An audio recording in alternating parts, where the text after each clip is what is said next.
Hello friends, welcome. Unity video के नए class में आपका स्वागत है। कल के वीडियो के लिए थोड़ा सा करेक्शन कर देता हूँ। कल के क्लास में मैंने रुक्मणी देवी अरुंडेल का नाम कथक के लिए बोल दिया था, जबकि वो भरतनाट्यम की नृत्यांगना है। आधुनिक भारत में भरतनाट्यम के रिवाइवल का श्रेय उन्हीं को जाता है। सो आप इसका करेक्शन कर लीजिएगा। एसएससी के परीक्षाओं में जब हम स्टैटिक टॉपिक की ओर आते हैं तो म्यूजिकल इंस्ट्रूमेंट एक बड़ा ही कॉमन सा क्वेश्चन हो गया है। उसमें आज एक इंस्ट्रूमेंट के बारे में बात करेंगे जो भारत में काफ़ी पॉपुलर है, जिसे हम सारंगी के नाम से जानते हैं।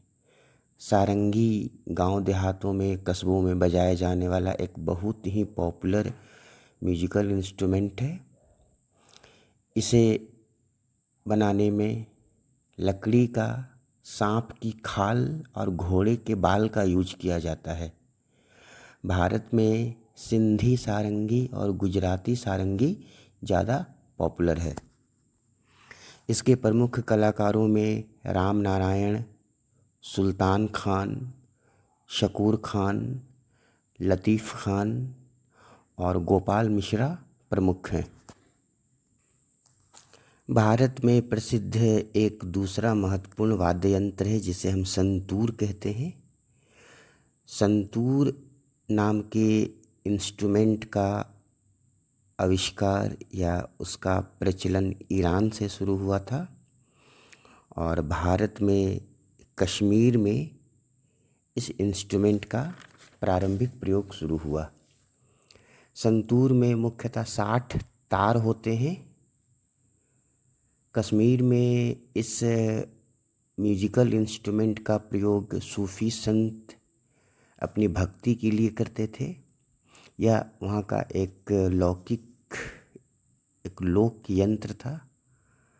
आधुनिक भारत के महान संगीतकार पंडित शिव कुमार शर्मा ने पहली बार संतूर पर क्लासिकल संगीत को बजाया था।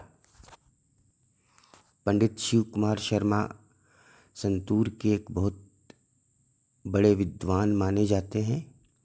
अभी कुछ दिनों पहले ही इनका निधन हुआ है। 2001 में भारत के राष्ट्रपति ने उन्हें पद्म विभूषण दिया था।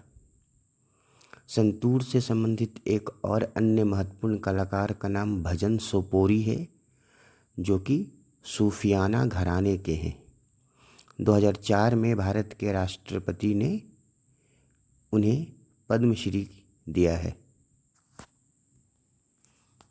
हम लोगों ने पिछले कुछ क्लासेस में विभिन्न राज्यों के फेस्टिवल के बारे में पढ़ा था।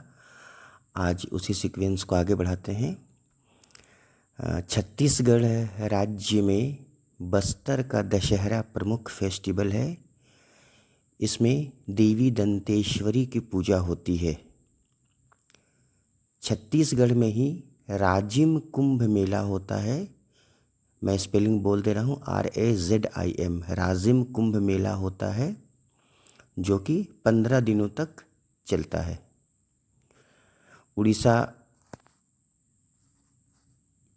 कई सारे त्योहारों का घर है। लगभग प्रत्येक मौसम में वहाँ कई त्यौहार होते हैं। इसमें उड़ीसा का छऊ फेस्टिवल 3 दिनों तक चलता है। उड़ीसा में ही शीतला षष्ठी नाम का फेस्टिवल 1 दिनों का होता है, जिसमें माता पार्वती और शिव का विवाह किया जाता है।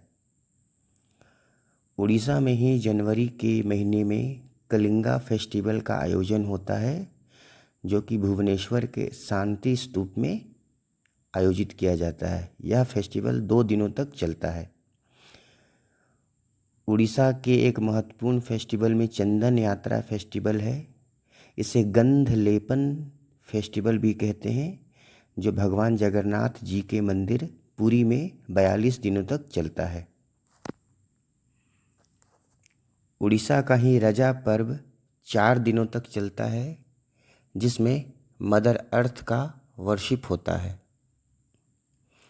उड़ीसा के महत्वपूर्ण त्योहारों में पुरी बीच फेस्टिवल प्रमुख है, जो कि 5 दिनों तक चलता है। उड़ीसा का एक अन्य महत्वपूर्ण फेस्टिवल नोआखाई है। नोआ मतलब नया, खाई मतलब खाना, नया अन्न खाना। तो उड़ीसा का एक फेस्टिवल नोआखाई है जो 1 दिन का होता है और यह फेस्टिवल अगस्त के मंथ में होता है। यहाँ पर आप ये ध्यान में रखो कि किसी राज्य का फेस्टिवल किस महीने में होता है और कितने दिनों तक चलता है। आजकल के एसएससी के एग्ज़ामिनेशन में ये वाला जो कॉन्सेप्ट है ना, ये ज़्यादा पूछा जा रहा है। जब हम पुरस्कारों की बात करते हैं तो इसमें वीरता से संबंधित पुरस्कार बहुत महत्वपूर्ण हैं और आप देखोगे कि एसएससी के एग्ज़ामिनेशन में इससे संबंधित प्रश्न हमेशा रहते हैं। तो परमवीर चक्र की स्थापना 26 जनवरी 1950 को हुई थी, लेकिन इसे 15 अगस्त 1947 से दिया जा रहा है। कहने का मतलब ये है कि परमवीर चक्र की स्थापना के पहले जिन लोगों ने अदम्य साहस और वीरता का परिचय दिया, उन्हें भी यह पुरस्कार या गैलेंट्री अवार्ड दिया गया है। परमवीर चक्र तांबे का बना होता है और इसका व्यास 1.375 इंच का होता है। परमवीर चक्र में देवताओं के राजा इंद्र के हथियार वज्र का चित्र बना होता है और इसमें हिंदी और इंग्लिश में परमवीर चक्र लिखा होता है। इस मेडल में कमल के 2 फूल बने होते हैं और इसका रिबन सफ़ेद कलर का होता है, लेकिन अब इसे पर्पल कलर का कर दिया गया है। महावीर चक्र की स्थापना 26 जनवरी 1950 को हुई थी। यह सिल्वर का होता है। इसका रिबन वाइट या ऑरेंज कलर का होता है। अशोक चक्र 4 जनवरी 1952 को स्थापित हुआ था। यह 1.375 इंच डायमीटर का होता है। शांति काल में, शांति काल कहने का मतलब है जब भारत ने आधिकारिक रूप से किसी दूसरे देश के साथ युद्ध घोषणा ना की हो, तो शांति काल में वीरता के लिए दिया जाने वाला यह सर्वोच्च सम्मान है। अशोक चक्र का रिबन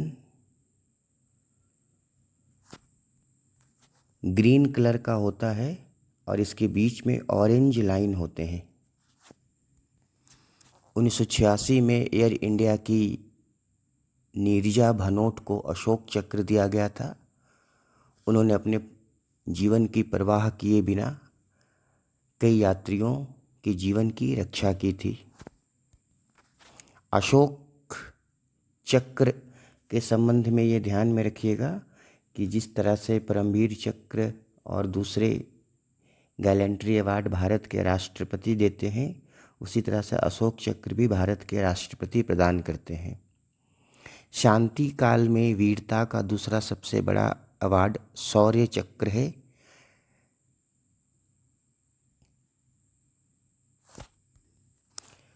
अभी हम लोग यहाँ पर परमवीर चक्र प्राप्तकर्ताओं के नाम को देखेंगे और आगे की वीडियो में इसे कंटिन्यू करेंगे। पहला परमवीर चक्र मेजर सोमनाथ शर्मा को जम्मू एंड कश्मीर ऑपरेशन के लिए मिला था। यह ऑपरेशन 1947 में हुआ था। मेजर सोमनाथ शर्मा कुमाऊं रेजिमेंट के थे। नायक यदुनाथ सिंह को 1948 में जम्मू कश्मीर ऑपरेशन के लिए परमवीर चक्र दिया गया। वे राजपूत रेजिमेंट के थे। रामा राघोबा राणे को 1948 में जम्मू कश्मीर ऑपरेशन के लिए परमवीर चक्र दिया गया। वे पहले वीर हैं जिन्हें जीवित रहते परमवीर चक्र मिला था। पीरू सिंह शेखावत को 1948 में जम्मू एंड कश्मीर ऑपरेशन के लिए परमवीर चक्र दिया गया। वे राजपूताना राइफल के कंपनी हवलदार थे। लांस नायक करम सिंह को 1948 में जम्मू एंड कश्मीर ऑपरेशन के लिए परमवीर चक्र दिया गया। वे सिख रेजिमेंट के थे। ये दूसरे व्यक्ति हैं जिन्हें जीवित रहते परमवीर चक्र दिया गया था। तो इस टॉपिक को हम लोग अगले वीडियो में आगे बढ़ाएंगे।